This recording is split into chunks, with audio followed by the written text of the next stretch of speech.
When I was 19 years old, 18 years old, almost 19, I gave my heart to the Lord. I was away selling books, and when I came back to college, I did not have a church. I had no church family, no church community. One of the reasons I'm so big on church is I understand the strength in numbers. I had no one. And so I began to gradually fall away. My mom, who's a praying woman, who prayed me for years and prayed for me and my sister, it absolutely broke her heart for me for going so fired up to absolutely turning my back on God. It broke her. And she would get up at night and cry and pray. One night she got up and she was just crying and praying, and she got quiet. She opened her Bible. She opened the book of Isaiah, and this is the verse that she read. For I will pour water on him who is thirsty, and floods on the dry ground. I will pour my spirit on your descendants and my blessing on your offspring. They will spring up among the grass like willows by the watercourses. One will say, I'm the Lord's. Another will call himself by the name of Jacob. Another will write on with his hands the Lord's and name himself by the name of Israel. When she read that, she said, it's like those words just came alive. They jumped at her, and she recognized right then, she knew this was God's promise to her, that her children were going to come back to the Lord. So she held on. She said, well, Alan, did you come back next week? No, it was a few years later. A few years later, and I've moved to Texas. I'm living in Clear Lake City. I go down to the pool to get my mail, and there's this vision in a leopard print bikini. She had long, dark hair, and I'm like, hello, I am all in. Let's go. Talking with Joy, I began to realize that she was right with God and I was not. You know the story. I became convicted. I gave my heart back to the Lord.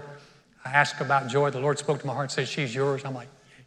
And so Joy was going back home to her home in Florida. She was going to go to nursing school. I'm living in Texas.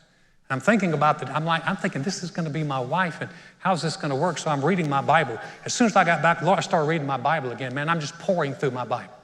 And I found this verse where it said that Jacob had met Rachel, and he had to work 7 years for her.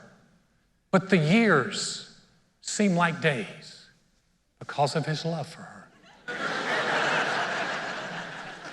I read that and I went, dude, that is like so me. I'm like Jacob, and I've met Rachel, and we'll be separated, but the years will be like days because of my love for her. I know it sounds bad, doesn't it? It really is just, but hey, it's God speaking to my heart. But here's what made it interesting. I called my mom.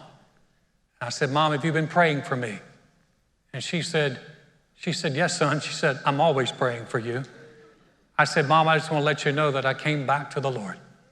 I said, Mom, I met this beautiful girl. Her name is Joy. I think she's going to be my wife. Now, Mom, she's going to be separated because she's going back to nursing school in Florida.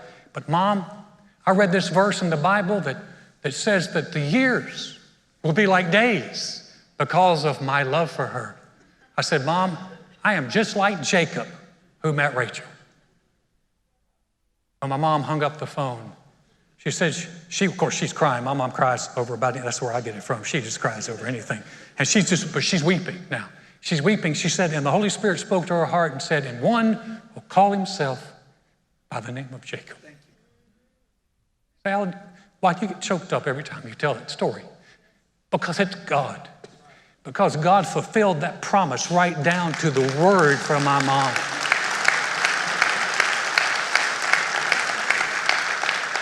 And when I think how big he is and how he could do that for a little mom who was so worried and so upset. And my sister came in, took her years, but she came in too. Both of us are back with the Lord. When I realized that, you realize he's good. And he won't just do that for me. He won't just do that for mama. He'll do that for you. You can make that connection with his word, with his promises.